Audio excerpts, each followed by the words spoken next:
este exercício do ITA, e este é um exercício de geometria analítica. Então temos aqui a questão 39. Seja γ a circunferência de equação x² mais y² igual a 4, se R e S são duas retas que intersetam, que se assim intersetam num ponto P, com estas coordenadas, e são tangentes à nossa circunferência, então o cosseno do ângulo entre R e S é igual, e temos então aqui estas várias opções. Okay? Temos então um problema do ITA que é de geometria analítica. Então a primeira coisa que nós aqui temos que começar a fazer é fazer um esboço geométrico daquilo que está a acontecer aqui. Aquilo que está a ser basicamente escrito aqui no nosso enunciado. Então eu vou tentar fazer aqui uma descrição geométrica. Como é óbvio, ela não vai ser perfeita, mas é simplesmente um esboço para nós conseguirmos então perceber. Okay? Se bem que obviamente o esboço tem de ser construído com um pouco de rigorosidade. Okay? Portanto temos de ser um bocadinho rigorosos a desenhar. Certo? Mas vamos supor que aqui a nossa circunferência ela está bem construída. Então aqui vamos ter o eixo. Aliás, vou aumentar aqui um bocadinho o meu eixo. Pronto. Quer dizer, deixa-me só apagar aqui isto. E eu posso aumentar desta maneira. Okay, vou tentar fazer aqui o eixo. Assim. Assim. Okay, vamos supor que está aqui de maneira um bocadinho mais bem feito. Okay? Tenho aqui o eixo ao Y. Tenho aqui o eixo ao X e temos então aqui essa circunferência. A primeira coisa é o seguinte, vamos tirar aqui algumas informações acerca da nossa circunferência. A circunferência é x² mais y² igual a 4, ou seja, a equação que vai caracterizar essa circunferência, aliás a circunferência γ, ela vai ser caracterizada por esta equação. Isso significa que o centro da nossa circunferência vai ser o ponto de coordenadas 0, 0, ok? Porque ter esta equação aqui é a mesma coisa que ter isto. Uma coisa importante aqui que nós temos sempre de ter é que nós aqui temos então aquilo que nós dizemos como equação cartesiana reduzida da nossa circunferência. Então aqui nós verificamos que o centro é o ponto de coordenadas 0, 0 e o raio da nossa circunferência é 2, ok? É 2, mas nós pegamos o nosso raio e elevamos ao quadrado, certo? Quando representamos aqui por esta equação, e então ficamos aqui com o raio ao quadrado que é 4, ok? Pronto, temos essa informação aqui explícita. Vamos representar aqui essas retas. Portanto, a reta R seria, por exemplo, esta reta aqui que eu vou tentar representar, seria, por exemplo, esta reta. E a reta S, por exemplo, ia ser esta outra reta. Ok? Seria estas retas aqui que eu estou a representar. E o que é interessante aqui nós observarmos? Que elas vão intersetar num ponto P. Ok? Nesse ponto P que eles estavam a falar. Portanto, este ponto aqui que eu vou tentar evidenciar, isto aqui seria o ponto P. Okay? Portanto, o ponto P seria o ponto de interseção da minha reta R com a minha reta S, como nós aqui estamos a observar. Pronto. Okay? Como é óbvio, o ponto P acaba por ser um ponto externo à nossa circunferência. Okay? Mas isto é simplesmente uma informação que a gente deve aqui, obviamente, colocar no nosso esboço geométrico. E eles querem que a gente determine, então, o ângulo.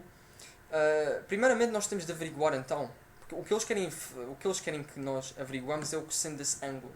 Mas cosseno de que ângulo? É o ângulo que existe entre a reta R e a reta S. Ou seja, seria, digamos, aqui este ângulo. Ok? Que eu aqui não tenho muito espaço, mas eu vou dizer que é o ângulo beta. Sei lá. Ok? Se bem que aqui eu vou... Espera, aqui não tenho muito espaço. Isto aqui seria beta. Ok? Portanto, isto aqui seria o ângulo beta. Portanto, o ângulo entre a reta R e a reta S seria este ângulo aqui que eu estou então a evidenciar como sendo o ângulo beta. E o nosso objetivo é calcular o cosseno desse ângulo. Então, como é que nós podemos fazer isso? Então, a primeira coisa é o seguinte. A partir do momento que nós temos aqui retas tangentes da nossa circunferência, e lembrando que o raio da nossa circunferência é 2, portanto, aqui vamos ter essencialmente 2. Ok? Aqui vamos ter menos 2, aqui vamos ter menos 2 e aqui vamos ter 2. Ok? Pronto. O que é importante aqui a gente perceber é o seguinte. A partir do momento que nós temos então estas retas tangentes à nossa circunferência, nós temos de olhar para os nossos pontos de tangência. Ou seja, aqui vou ter um ponto de tangência e aqui também vou ter um ponto de tangência. E o que eu agora vou fazer vai ser uma coisa interessante. Eu vou unir os meus pontos de tangência com o centro da minha circunferência. Okay? E ao fazer isso, eu invariavelmente vou estar a construir triângulos retângulos. Okay? Porquê? Porque o raio, quando eu tenho basicamente um segmento que parte, digamos assim, quando eu tenho, aliás, nestas condições seria o raio, mas quando eu tenho então o raio a unir o centro a um ponto de tangência, eu acabo por formar aqui um ângulo de 90 graus com esta respectiva reta. E a mesma coisa disse para este caso aqui também. Ou seja, quando eu faço esta junção, certo? Quando eu pego então aqui nestes raios e acabo por tirar os mesmos, eu acabo por formar aqui ângulos de 90 graus. Ou seja, eu aqui acabo por formar dois triângulos, ok? Só que, como é óbvio, eu aqui vou fazer então o seguinte. Eu vou traçar então uma espécie de mediatriz, ok? Portanto, aqui bissetriz, aliás, desculpem, portanto, aqui vamos ter uma bissetriz. E pronto, temos então aqui este triângulo.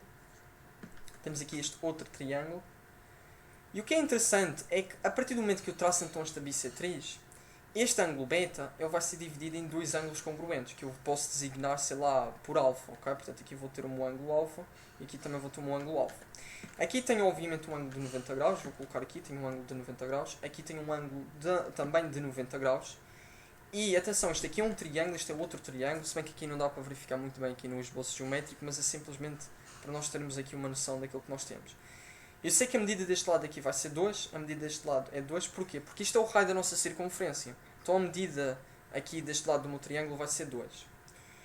E eu quero descobrir, por exemplo, a altura dos triângulos. Ou melhor dizendo, não é a altura, desculpem. Eu quero descobrir, por exemplo, a medida deste segmento, por exemplo. Que acaba por ser um dos lados do meu triângulo. Que, por sua vez, nós conseguimos verificar, acaba por ser a hipotenusa dos dois triângulos. Ok? Como é que eu poderia calcular esse parâmetro? Reparem, é a distância entre o ponto O, que é o centro o centro da Sim, é o centro da circunferência porque basicamente o centro desta circunferência acaba por ser a origem do nosso referencial. É a distância do ponto O até ao ponto P, certo? E portanto, se eu calcular a distância entre o ponto O e o ponto P, eu vou conseguir descobrir a hipotenusa desses triângulos. Ok? Portanto, o que eu agora vou fazer vai ser calcular essa distância. Eu vou utilizar aqui a forma da distância entre dois pontos do plano. Então, a distância entre o ponto O e o ponto P. Primeiro, o ponto O nós já sabemos as suas respectivas coordenadas. É 0, a sua abscissa é 0 e a sua ordenada é 0. E o ponto P, eles dão informações acerca do mesmo no nosso enunciado. Portanto, é o ponto que tem a abscissa 1 e tem a ordenada 3. Ok? A partir do momento que nós temos essas informações, vamos então aqui calcular a distância entre esses pontos. Então aqui vou ter, portanto vou ter aqui risco quadrada de 1 menos 0 elevado ao quadrado, isto aqui vai ser 1 elevado ao quadrado, mais 3 menos 0 é simplesmente 3, okay? Tudo isto elevado ao quadrado, isto aqui vai ser igual a 1 mais 1 elevado ao quadrado vai ser 1, mais 3 elevado ao quadrado é 9, portanto vamos ter aqui risco quadrado de 10, ok? Portanto eu aqui já consigo tirar uma informação extremamente importante, que a distância entre o ponto O e o ponto P, ou seja, a distância entre o centro da minha circunferência e o respectivo ponto P, vai ser igual a raiz quadrada de 10, ok? Chegamos então aqui a esta parte. Ou seja, o que isso significa em termos contextuais é que a hipotenusa destes dois triângulos acaba por ser, ou acaba por valer raiz quadrada de 10, ok? Portanto, isto aqui eu até vou colocar, vou puxar, porque aqui no esboço geométrico parece que não dá para observar muito bem, mas esta seta amarela que eu estou aqui a realizar é só para identificar o comprimento então da hipotenusa. Portanto, a hipotenusa destes dois triângulos vale raiz quadrada de 10, ok? Portanto, temos essa informação. E o que é interessante é o seguinte. Existe uma relação entre o ângulo beta e alfa. Se eu conseguir, por exemplo, calcular o seno ou o cosseno, ou, sei lá, essas informações do ângulo alfa, eu consigo determinar o seno e o cosseno do ângulo beta, por exemplo. Ou até a tangente também. Mas aqui estamos preocupados com a questão do cosseno. Então aqui eu vou tentar aqui desenhar a verde este ângulo, ok? Portanto eu estou aqui a tentar desenhar esse ângulo. Este aqui seria então o nosso ângulo alfa. Não dá para verificar muito bem, mas pronto, aqui isto seria o ângulo alfa. E este outro ângulo aqui também tem de ser alfa. Porquê? Porque a partir do momento que eu tenho então aqui a minha bissetriz e eu divido o meu ângulo beta em dois ângulos congruentes, se este aqui é alfa, o outro também tem de ser alfa, ok? Portanto, só para deixar claro também esta informação, ok? Eu não vou pintar no outro lado, mas subentende-se que aqui também temos o nosso ângulo alfa. E uma coisa interessante é que estes dois triângulos eles vão ser exatamente iguais, eles são congruentes, certo? Nós vamos conseguir verificar que eles vão ter os três ângulos internos iguais, vão ter os três lados iguais, eles são triângulos congruentes, basicamente é isso, ok? Têm a mesma área, portanto são basicamente a mesma entidade geométrica. E então o que é que a gente agora vai fazer? Eu vou calcular o seno do ângulo alfa. Só para evidenciar, imaginem que eu trazia aqui então esse triângulo, ok?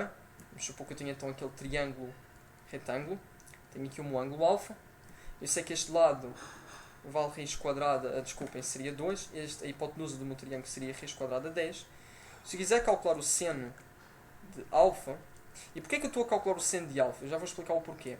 Porque, atenção, as informações que eu tenho aqui é simplesmente sobre o cateto oposto, ou o ângulo, e só tenho informações acerca da hipotenusa. Logo, qual é a razão trigonométrica que eu inicialmente posso calcular face a informação que eu inicialmente tenho aqui? É simplesmente o seno. Então, o seno do meu ângulo alfa vai ser simplesmente 2 a dividir por raiz quadrada de 10. Certo? A gente vai ter isso aqui. Okay? Portanto, vamos ter 2 sobre raiz quadrada de 10. Mas como aqui podemos essencialmente racionalizar o nosso denominador, é exatamente isso que eu vou fazer. Portanto, eu vou agora racionalizar aqui esta expressão. Então aqui vou ter 2 raiz quadrada de 10 a dividir 10 a multiplicar, ou melhor dizendo, raiz quadrada de 10 a multiplicar por raiz quadrada de 10 é simplesmente raiz quadrada de 10 elevado ao quadrado. Então o quadrado vai cortar com a raiz e eu vou ter aqui simplesmente 10. Ok? Só que aqui eu posso simplificar porque ter 2 sobre 10 é a mesma coisa que ter 1 sobre 5. Então aqui posso simplificar.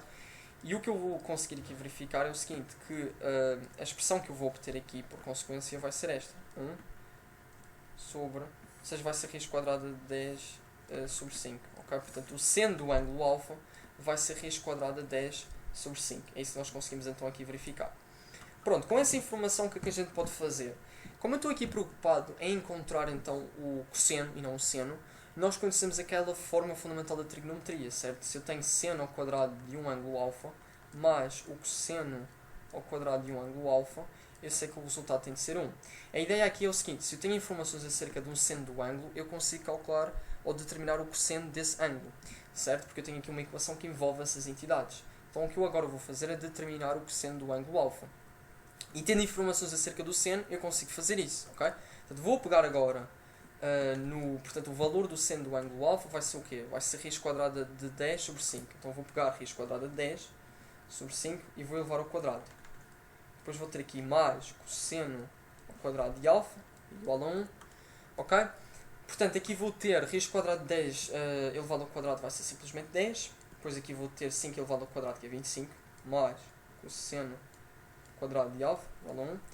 E agora vou colocar este elemento no outro lado da equação, certo? Porque o nosso objetivo é determinar quanto é que vale o cosseno então de alfa. Então tenho cosseno ao quadrado de alfa é igual a 1 menos 10 sobre 25. E agora temos de fazer aqui algumas contas. Reparem que eu aqui estou a fazer subtração de frações, portanto tenho que colocar o mesmo denominador. Isto é a mesma coisa que ter 1 sobre 1. E agora vou multiplicar aqui por 25. Vou multiplicar aqui por 25 e vou subtrair 10 sobre 25. Ok? Portanto, aqui 1 a multiplicar por 25 vai ser 25 sobre 25, menos 10 sobre 25. Ok? E o que eu vou ter aqui 15 sobre 25. Pronto. Então, o que eu vou ter aqui por consequência é que o cosseno ao quadrado do meu ângulo alfa vai ser simplesmente 15 sobre 25. E se eu quero descobrir, porque o meu objetivo aqui não é necessariamente determinar o cosseno ao quadrado do ângulo alfa, e sim o cosseno de alfa. Ou seja, o cosseno de alfa é simplesmente... E em condições normais seria o mais ou menos. Mas atenção, porque aqui eu não vou equacionar o cosseno sendo negativo? Porque nós estamos aqui a trabalhar... primeiro porque o nosso ângulo alfa acaba por ser um ângulo agudo. Okay? Então o cosseno de alfa vai ser positivo. E por consequência eu não preciso equacionar, digamos assim. Eu não preciso essencialmente equacionar a solução negativa. Se nós pudéssemos dizer dessa maneira. Então aqui eu vou ter raiz quadrada de 15 sobre 25, isto vai ser igual a raiz quadrada de 15, certo? Sobre raiz quadrada de 25. Só que aqui, raiz quadrada de 15 é simplesmente irracional, raiz quadrada de 25, como nós já conhecemos, é simplesmente 5, ok? Então o que eu vou ter aqui é simplesmente este valor. E isto aqui é extremamente interessante, porque eu agora acabei então de descobrir qual é o valor do cosseno do meu ângulo alfa, ok? Portanto, eu até vou apagar aqui estas informações para não ocupar muito espaço. Portanto, o que eu acabei agora de fazer é simplesmente descobrir o valor do cosseno do meu ângulo alfa. Portanto, o seno do ângulo alfa, como nós tínhamos visto, era o quê? Era raiz quadrada de 10 sobre 5. Ok? O cosseno do ângulo alfa era simplesmente raiz quadrada de 15 sobre 5. Ok? Portanto, era isso que nós tínhamos visto. Agora, a ideia é a seguinte. O meu objetivo aqui é determinar, no contexto do nosso problema, o nosso objetivo é encontrar o cosseno deste ângulo. Mas nós não podemos, nós não temos informações diretas para determinar isso. O que é que eu aqui posso fazer? Eu posso então relacionar o meu ângulo alfa com o meu ângulo beta. E é exatamente isso que eu vou fazer. Neste caso aqui, o que é que seria o meu ângulo beta? A partir do momento que eu traço aqui então a bissetriz, eu vou dividir o meu ângulo beta em dois ângulos congruentes. Logo, eu vou ter dois ângulos congruentes, isso significa que aqui eu vou ter alfa, aqui vou ter também alfa. Duas vezes este ângulo não vai ser igual ao meu ângulo beta? Vai. Então aqui posso estabelecer esta relação extremamente interessante. Que o meu ângulo beta é simplesmente duas vezes o meu ângulo alfa. E o que eu aqui quero descobrir é simplesmente o cosseno de beta. Não é? Não é isso que nós queremos descobrir. O cosseno de beta. Mas determinar o cosseno de beta é a mesma coisa que determinar o cosseno de 2 alfa. Já que as duas coisas são exatamente iguais. Já que este ângulo é exatamente igual a este. Então aqui eu tenho de relembrar uma identidade trigonométrica que nós damos, certo? Que é o cosseno do dobro do ângulo. E como é que isto vai ser? Portanto, primeiro, cosseno 2 alfa. Portanto, o cosseno 2 alfa, a ideia aqui é que se eu calcular o cosseno 2 alfa, eu consigo determinar o cosseno beta. Então, o cosseno 2 alfa vai ser o quê? O cosseno 2 alfa vai ser cosseno ao quadrado de alfa menos seno quadrado de alfa. Ok? Portanto, é isto que nós aqui precisamos saber. E nós temos essas informações. Nós conhecemos então o cosseno de alfa e também conhecemos então aqui o seno de alfa. Então, com estas duas informações, vamos substituir aqui nesta expressão e vamos então calcular. Ok? Deixa-me só apagar aqui este cálculo que nós fizemos. E vamos ter então o seguinte. Eu vou ter cosseno de 2 alfa assim igual a... Portanto, aqui eu vou ter raiz quadrada de 15 sobre 5, tudo isto elevado ao quadrado, menos raiz quadrada de 10 sobre 5. Tudo isto elevado ao quadrado, ok? Então aqui vamos ter simplesmente 15 sobre 25 menos 10 sobre 25, ok? Isto aqui vai ser 5 sobre 25, só que 5 sobre 25 é simplesmente 1/5. E nós então acabamos de solucionar aqui o nosso problema. Reparem que calcular o cosseno do alfa é a mesma coisa que calcular o cosseno do nosso ângulo beta. Ou seja, eu aqui vou conseguir concluir que o cosseno do ângulo beta é simplesmente 1/5. E então nestas condições, o que é que eu aqui acabei de fazer? Acabei de resolver então aqui esta questão. E portanto a opção correta seria então esta opção A. Resolvemos então aqui esta questão do ITA. Espero que tenham gostado aqui desta aula. Qualquer coisa ou qualquer coisa que vocês não perceberam aqui desta resolução, ou se eu não conseguir explicar bem, digam aí nos comentários que eu vou tentar ajudar. Qualquer uma das formas. Espero que tenham gostado aqui desta resolução em vídeo e fiquem para próximos vídeos aqui no Art Decodex. Fiquem bem.